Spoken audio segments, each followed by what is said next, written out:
White Fragility, Chapter 7. I'm Mark Stewart. Thanks for being on this journey through a horrible book. But it's an important book, and I hope to take you into why so much in here is wrong.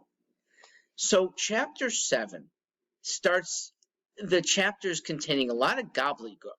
I mean, to her credit, Robin Diangelo in the first 6 chapters is pretty clear. I think she's wayward, but pretty clear. Now comes things that are unfathomable, okay? I'll give you a piece. It's not hers, but she's quoting one Michelle Fine, who is a, quote, whiteness scholar. And included is her sense of, quote, insulation, including how whiteness repels gossip and voyeurism and instead demands dignity. Well, to the extent that any of those are true, does she study how maybe blackness or an Asiatic coloring doesn't do the same things? The whole point is that, my point, is that people are basically the same. And these separations that modern progressives are foisting on us make, one, us not heal, and 2, are mostly based on untruths. So because of the gobbledygook, I'm mostly skipping Chapter 7. I will cite that Robin Diangelo seems to like the writings of Pierre Bourdieu. He has these weird definitions, and definitions are there to start conversations. But Bourdieu defines capital and field in very strange ways, and then comes up with this definition of habitus, H-A-B-I-T-U-S. What Robin leaves undefined is especially important. She uses in this chapter the term racial stress. It's important to her, and I will read why it should be important to us, because if it means anything, here's what racial stress does. It triggers, quote, a range of defensive moves.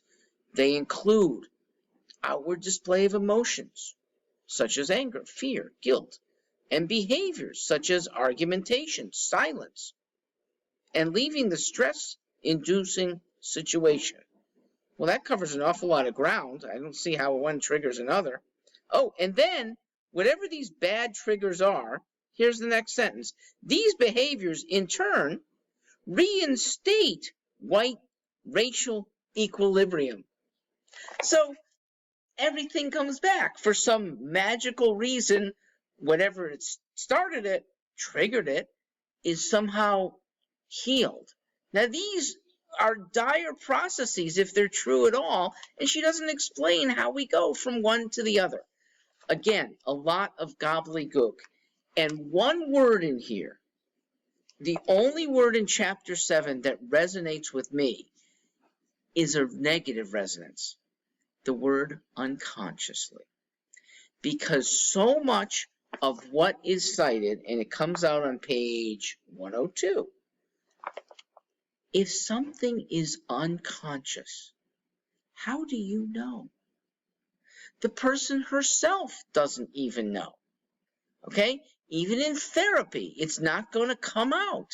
So for anyone to be analyzing people's unconsciousness, I think it's fraudulent. And worse, to ascribe it to a whole race, that there's an unconscious anything to all white people, different from the unconscious of all black people.